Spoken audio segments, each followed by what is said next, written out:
And tonight we have new reporting from Rolling Stone on how Donald Trump views the women who have come forward. Trump has said that some of these people speaking out are, in his words, clearly of a Democrat political affiliation, and has repeatedly critiqued the string of media appearances by Epstein accusers and their families, arguing that some of them are just trying to make him look bad. Swin Soupsang is one of the reporters who broke that story. He is a senior political reporter at Rolling Stone, and he joins me now. Good to see you. Thanks for being here on set tonight. Thank you for having me. It sort of sounds from your reporting like Donald Trump sees himself as the victim here and not all the survivors who were personally impacted by Epstein. Absolutely.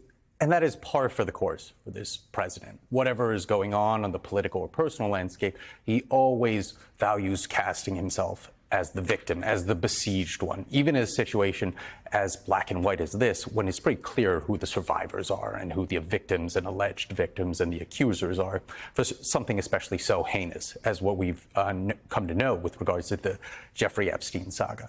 And one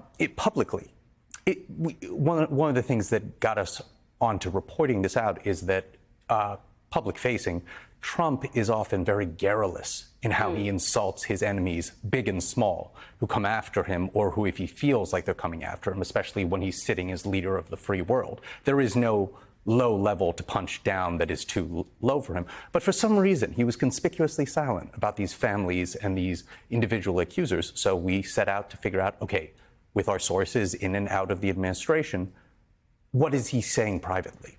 How is he viewing these media campaigns from these different families and from these different accusers? And as you put in your intro, when you reference our reporting, it's not a positive one. He is getting really, really annoyed in recent weeks with these individuals, accusing them of being essentially Democratic operatives, coordinating with supposedly this liberal media and liberal lawyer ecosystem that he thinks is just out to get him and make him look bad and imply to the public that maybe he did something wrong or super fishy or whatever during his years of palling around with country's most notorious pedophile, Jeffrey Epstein. So again, when it comes to the character and politicking of Donald Trump, sadly, par for the course. You know, I've interviewed some of the survivors. They've come on many of our shows here at MS. And then I've also listened to many of them, read their interviews, and they're incredibly straightforward most of the time. It's basically, we would love if you included us in the process. We'd like to be notified about what's going on. Could you contact our lawyers perhaps before you go down to a prison in Florida and maybe make a deal? Please treat us with some respect. And perhaps if there's something to be learned from these documents that you once said you would release, we'd like to see them too. I mean, those aren't really partisan requests. Those seem like very standard asks from people who've been incredibly harmed.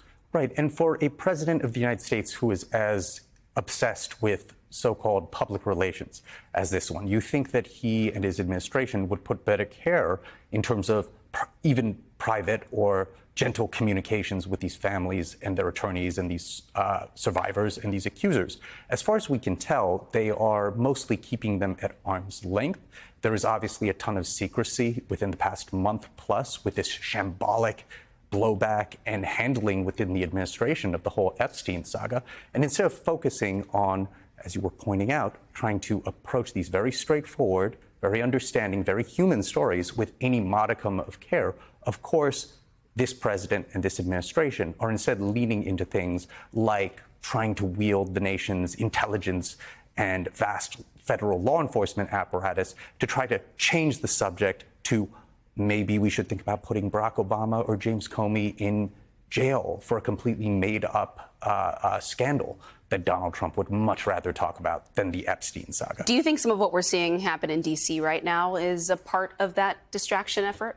I mean, that may be an added benefit for him, but because it has been a top policy priority of his for years, dating back to his first administration and during the Joe Biden years when he was out of office, to wield the U.S. military against Democratic dominant cities he doesn't like and his political enemies.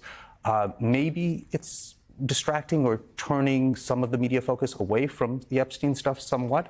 But when it was his top political priority, or at least one of his top political priorities for so many years, I don't think it should be simply dismissed as a quote-unquote distraction. And he's still facing heat, not just from his own base and people, who are incredibly frustrated by all of this, but on Capitol Hill. I mean, Ro Khanna and Thomas Massie say they're going to try to bring survivors to speak. People want them to be able to testify formally as well. Do you think any of that is really going to happen, and could it change the dynamic here? Well, it's a little bit hard to see how much of that, particularly from Democratic lawmakers, is going to break through, considering who holds the keys to power in Washington right now.